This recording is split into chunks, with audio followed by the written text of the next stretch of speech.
आप सभी का पुनः स्वागत है लाइव स्टडी लाइफ टाइम पर। और आज हम देखने जा रहे हैं बीए पार्ट थर्ड ईयर की सीट ज्योग्राफी फाइल की सीट नंबर 8। और जिस विधि का नाम है जो आज हम बनाने वाले हैं उस विधि का नाम है मोलवीड प्रक्षेप विधि, जिसका इसका जो डायग्राम बनेगा वो कुछ इस प्रकार का डायग्राम बनेगा। कि किस प्रकार से बनेगा वो हम वीडियो में आगे विस्तार से देखेंगे, और इस क्वेश्चन की जो भी कैलकुलेशन है वो भी हम एक साथ देखेंगे। लेकिन अगर आप उससे पहले नए हैं तो चैनल को सब्सक्राइब कर ले, वीडियो को लाइक करें और अपने दोस्तों के साथ भी शेयर करें। तो चलिए शुरू करते हैं।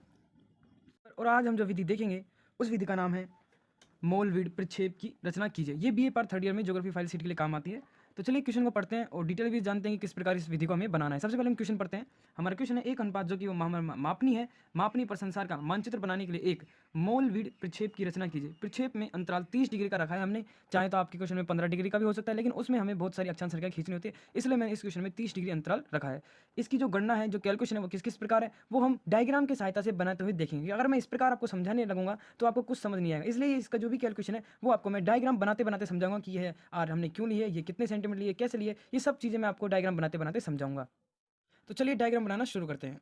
उससे पहले हम एक बार इसके कैलकुलेशन को रीड कर लेते हैं। देखिए, सर्वप्रथम हम दी गई मापनी के अनुसार पृथ्वी के लघुकृत गोले का अर्धव्यास निकालेंगे, जो कि आप सभी को पता है आर बराबर पृथ्वी के लघुकृत व्यास में हम हमारी मापनी का भाग दे देंगे। इसमें हमारे पास आ जाएगा 2.54 सेंटीमीटर। लेकिन हमें क्या चाहिए, 90 पूर्वी व पश्चिमी देशांतर रेखाओं के द्वारा निर्मित प्रक्षेप का मध्यवर्ती वृत्त का अर्धव्यास हमें चाहिए। तो उसका सूत्र है आर बराबर √2 इंटू आर। तो √2 का मान है 1.414 इंटू हमारी जो आर आई है 2.54, उसे हम मल्टीप्लाई कर देंगे तो हमारे पास आ जाएगा 3.59 सेंटीमीटर। ये हमारा आया है 90 पूर्वी पश्चिमी देशांतर रेखाओं के द्वारा निर्मित प्रक्षेप के मध्यवर्ती वृत्त, यानी जो डायग्राम के हमारा जो बीच का वृत्त बनेगा वो इसका मापनी आई है। ये किस प्रकार है इसलिए कह रहा हूँ मैं, अब डायग्राम हम बनाएंगे तो आपको धीरे धीरे समझ आने लग जाएगा। तो चलिए डायग्राम बनाना शुरू करते हैं। एक बात और, कुछ बच्चे पूछते हैं भाई आप ये डायग्राम कहाँ से बनाना सीखते हो। देखिए, ये हमारी जो बुक है ज्योग्राफी की बुक, उसके अंदर सारे डायग्राम दे रखे हैं, आप इनसे पढ़ के बना सकते हैं। और इसलिए मैं इन्हीं में से देख के बनाता हूँ ताकि हमारा जो डायग्राम है वो एकदम राइट बने। तो चलिए शुरू करते हैं किस प्रकार। देखिए डायग्राम कुछ इस प्रकार का बनेगा आपका, लेकिन इसमें जो अंतराल है वो 15 डिग्री का है, जबकि हमने अंतराल लिया 30 डिग्री। तो देखिए शुरुआत कैसे करना है। सर्वप्रथम हम एक लंब खींचेंगे शीट के बीच या फिर मध्य में। तो देखिए कुछ इस प्रकार हम सर्वप्रथम एक हमारा लंब खींच लेंगे। लंब खींचने के बाद हमें चाहिए प्रकाल। प्रकाल की सहायता से आपको इसकी प्रकाल में आपको वृत्त 3.59 सेंटीमीटर का चाप बनना है। यानी तो देखिए अब हम प्रकाल में 3.59 सेंटीमीटर का चाप भरेंगे। इसका अर्थ है सर्प 3 सेंटीमीटर, और आपको 5.5 mm तक लेना है। 5.5 mm से अधिक नहीं, 6 mm तक भी नहीं पहुंचना चाहिए। ठीक है, इस प्रकार आपको लेना है। और फिर कहीं भी आप बीच में रखकर एक वृत्त खींच देंगे।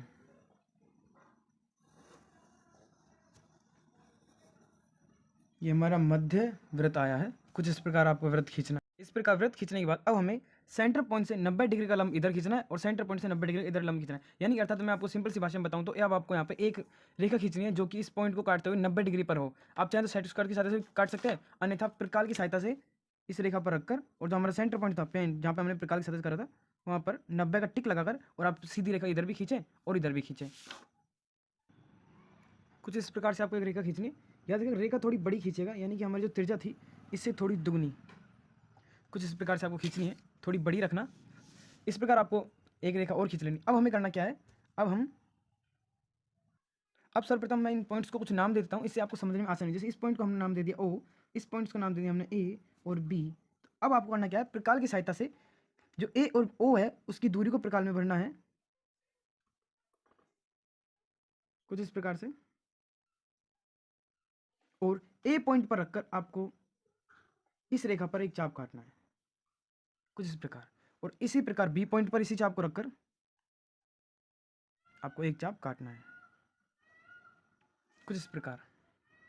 तो देखिए इन चापों से तो हम देशांतर रेखाएं दर्शाएंगे, लेकिन हम उससे पहले अब हम फिर से हमारी जो अक्षांश रेखाएं उन्हें दर्शा लेते हैं। उसके लिए क्या करना है, ये हमारी 0 डिग्री अक्षांश रेखा हुई। अब हमें 30 डिग्री अक्षांश रेखा खींचनी है, पर उसकी दूरी कितनी रखनी है। तो देखिए अक्षांश वृत्त की भूमध्य रेखा से दूरी, ये हमारी 0 डिग्री भूमध्य रेखा है। अब हम दूसरी अक्षांश रेखा खींचेंगे ऊपर नीचे, तो उसकी क्या रखनी है। तो देखिए हमने जो निकाला था वो 30 डिग्री अक्षांश वृत्त की दूरी, अक्षांश वृत्त की भूमध्य रेखा से दूरी, तो वो कितनी है 1.45 सेंटीमीटर, यानी 45 सेंटीमीटर। तो उसके लिए करना कि आपको प्रकाल में 1.45 का एक चाप भरना है।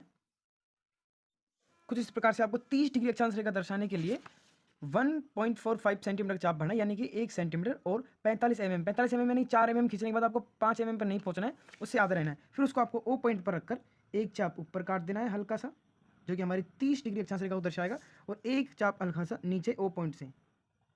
अब ये हमने 30 डिग्री अक्षांश रेखा दर्शाई। अब हम दर्शाएंगे 60 डिग्री अक्षांश रेखा। उसके लिए 2.73 सेंटीमीटर का चाप हम भरेंगे। 2.73 प्रकाल में 2.73 का चाप भरेंगे।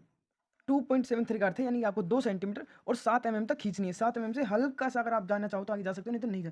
फिर से करना क्या है, फिर से आपको O पॉइंट पर रखना है प्रकाल को और फिर से एक चाप काटना है ऊपर और एक चाप नीचे। ये क्या करेगा, ये हमारी दक्षिण 60 डिग्री अक्षांश रेखा को दर्शाएगा और उत्तरी 60 डिग्री अक्षांश रेखा को दर्शाएगा। अब हम 90 डिग्री अक्षांश रेखा को दर्शाने के लिए 3.59 सेंटीमीटर का चाप भरेंगे, जो कि सेम यहीं पे कटेगा, जो हम क्योंकि हमारा जो ये हमारा जो वृत्त है AB वाला, ये O और AB वाला, उसकी साइज भी यही है। आप देख सकते हैं 3.59 और यहाँ भी 3.59, तो हमारा जो नेक्स्ट चाप कटेगा वो फिक्स यहाँ पे कटेगा कॉर्नर पर।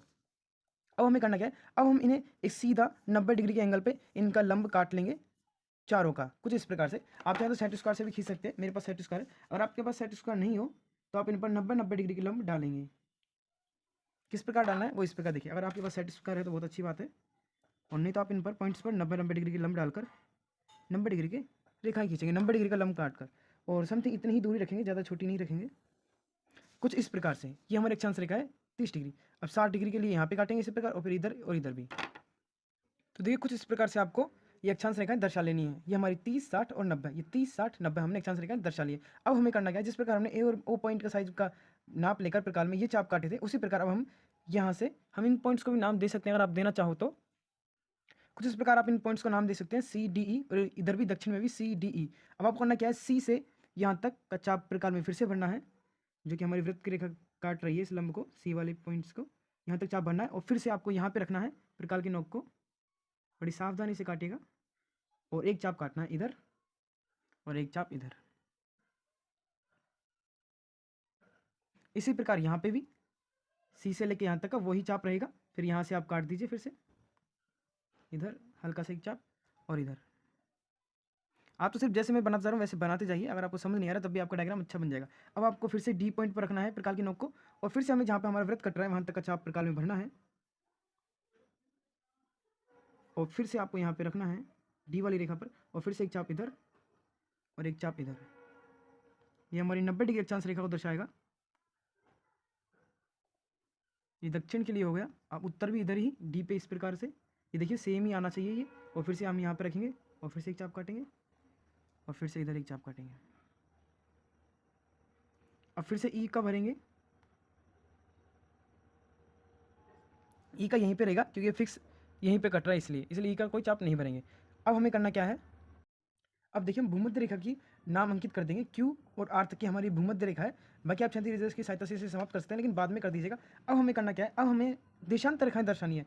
देशांतर रेखाएं दर्शाने के लिए हमें इनका अंतराल जानना बहुत जरूरी है कि हम जो हमारी भूमध्य रेखा है इसके कितने टुकड़े करें। तो उसके लिए देखिए हमने जितना 360 डिग्री का वृत्त होता है उसमें हम 30 डिग्री का अंतराल का भाग दे देंगे, तो हमें 12 समान भागों में विभाजित करना है। तो जो हमारी ये Q और R रेखा है इसकी जितनी लंबाई है उसमें हम 12 का भाग दे देंगे। उसकी लंबाई फिक्स आनी चाहिए, 14.36 सेंटीमीटर इसकी आपकी लंबाई आएगी, जो कि उपरोक्त विवरण से स्पष्ट है कि प्रक्षेप की Q और भूमध्य रेखा की लंबाई 14.36 सेंटीमीटर लंबी बनी है। और आप नापेंगे तो 14.36 के समथिंग बैठेगी। थोड़ा बहुत माइनर मिस्टेक हो सकता है, तो आपकी शायद 14.40 या फिर 4 mm के तक आ जाए। अब आपको करना क्या है, 12 टुकड़े करने हमें Q और R तक की रेखा को। उसके लिए हम जब हम 14.36 में 12 भाग देंगे तो हमारे पास एक टुकड़ा आ जाएगा 1.19 सेंटीमीटर का। अभी आपको समझाता हूँ मैं। हमें करना क्या है, अब Q और R तक जो हमारी भूमध्य रेखा है उसकी जो कुल लंबाई है उसमें आपको 12 का भाग दे देना है, क्योंकि हमें 12 टुकड़े करने हैं। क्योंकि 360 डिग्री वृत्त होता है, अंतराल हमने 30 डिग्री का लिया है, इसलिए 30 का भाग देंगे और 12 समान भाग के टुकड़े करने हैं। और 12 समान भाग के टुकड़े करने के लिए मैंने आपको बता दिया, जितनी हमारी भूमध्य रेखा की लंबाई है उसमें 12 का भाग देंगे तो हमारे पास 1.19 सेंटीमीटर आ जाएगा। अब हमें बस करना कुछ नहीं है, तत्काल में आप 1.19 सेंटीमीटर का चाप भरिए। कुछ इस प्रकार से 1.19 सेंटीमीटर चाप आपको भरना है, अर्थात यानी कि ये 1 सेंटीमीटर और 2 mm के बराबर है। अब हमें करना कुछ नहीं, O पॉइंट पर रखना है और इसके कुल 12 टुकड़े करने हैं, तो एक चाप इधर काटेंगे, 1 2, तीसरा हमारा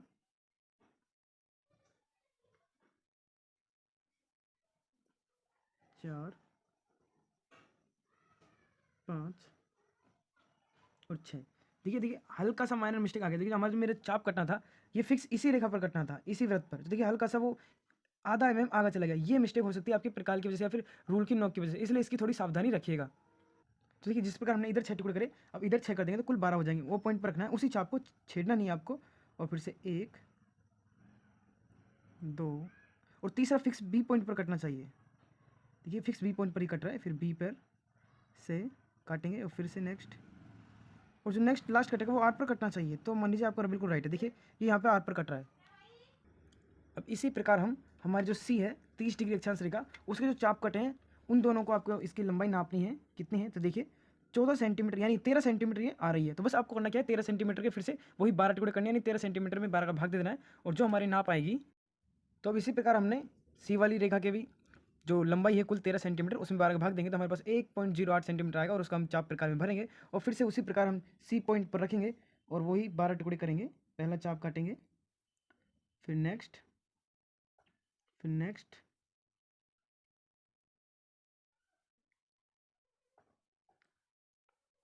तो देखिए कुछ इस प्रकार से हम सी पॉइंट पर जो हमने चाप भरा था 1.08 सेंटीमीटर का, उस प्रकार हम इसमें 6 चाप इधर और 6 चाप इधर काट देंगे तो इसके 12 भाग हो जाएंगे। इसी प्रकार हम जिस प्रकार उत्तर में दर्शाया, अब इसी प्रकार हम दक्षिण में 30 डिग्री अक्षांश रेखा यानी सी वाली जो रेखा है वहाँ पर भी इसी प्रकार हम इसी प्रकार इसी साइड से चाप काटेंगे, फिर से वही 6 इधर और 6 इधर।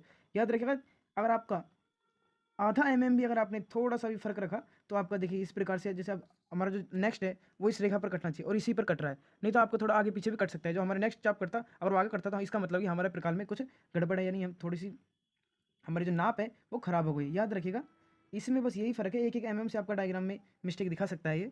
और इसी प्रकार इधर हम इधर काटेंगे, अब वही 6 इधर 6 इधर। तो ये कुछ इस प्रकार से हमने अब सी पर भी काट लिया। अब हम जो हमारी डी थी अक्षांश रेखा यानी कि जो 60 डिग्री अक्षांश रेखा है उसके जो अंतिम चाप थे जो कि हमने काटे थे, अब हम इनकी भी दूरी नापेंगे कितनी है कुल। तो देखिए ये कुल आई है 9.5 सेंटीमीटर, 1 2 3 4 5 6 7 8 9 और 9.5 सेंटीमीटर ये हमारी डी पॉइंट वाली है। तो अब इसका भी हम इसी प्रकार करेंगे, 9.5 सेंटीमीटर में हम 12 का भाग दे देंगे तो हमारे पास आ जाएगा 0.79 सेंटीमीटर यानी कि 8 कितने भरनी है आपको। अब आपको प्रकार में 8 का चाप भरना है और इसी प्रकार डी पॉइंट पर रखकर 8 का चाप भरकर 6 चाप इधर काटेंगे और 6 चाप इधर काटेंगे। देखिए हमने 8 का चाप भर लिया है, 79.79 का अर्थ 8 ही हो जाता है, इसलिए आप 8 का चाप भरना और फिर से डी पॉइंट पर रखना और हल्के हल्के से चाप काट देना। तो देखिए अब जो हमारा नेक्स्ट चाप करता वो यहीं पे कटना चाहिए था और यहीं पे कट रहा है। देखिए अगर ये थोड़ा सा भी आगे होता है इसका मतलब हमारे चाप में गड़बड़ है, यानी कि नाप में गड़बड़ है। अब 6 चाप हम इधर काटेंगे डी वाली पर 60 डिग्री अक्षांश रेखा पर और इधर भी अब इसी प्रकार से 6 चाप काटेंगे। सावधानी से करेगा, 1 2 3 4 और 5 और छठा हमारा ये कट रहा है। और इसी प्रकार हम यहाँ उत्तर में, अभी हमने दक्षिण में दर्शाया था, अब हम उत्तरी गोलार्ध में दर्शाएंगे वही 6 चाप इसी को बिना छेड़े हुए 1। तो देखिए अब हमने डी थी जो हमारी 30 60 जो हमारी 60 वाली थी उस पर भी हमने चाप काट दिए हैं डी वाली पर भी। अब हमें करना कुछ नहीं, अब हमें इन पॉइंट्स को मिलाना है, जैसे ई पॉइंट से इन चापों को मिलाना है। वो किस प्रकार, तो देखिए इस प्रकार। तो देखिए कुछ इस प्रकार हम इन सभी अक्षांश रेखा को मिला देंगे और इसमें हम नाम और हमारी डिग्री है उन्हें अंकित कर देंगे, जैसे अक्षांश रेखा 0 डिग्री 30 डिग्री 60 डिग्री और 90 डिग्री और इसी प्रकार देशांतर 0 30 60 90 120 150 और 180 इधर भी उत्तरी गोलार्ध में भी दक्षिणी गोलार्ध में भी हम दर्शा देंगे। ये हमारा एस पॉइंट हो जाएगा, ये एन पॉइंट हो जाएगा और ये हमारा डायग्राम कंप्लीट हो चुका है। यहाँ पे आपको अपना स्केल दर्शाना है और जिस विधि से हमने बनाया उस विधि का नाम दर्शाना है। तो आई होप आपको वीडियो अच्छी लगी हो तो प्लीज़ लाइक करें, वीडियो को शेयर करें अपने दोस्तों के साथ और चैनल को सब्सक्राइब कर लें क्योंकि मैं BS रिलेटेड वीडियो बनाता रहता हूँ। तो चलते हैं, मिलते हैं नेक्स्ट वीडियो में नेक्स्ट टॉपिक के साथ, तब तक के लिए धन्यवाद।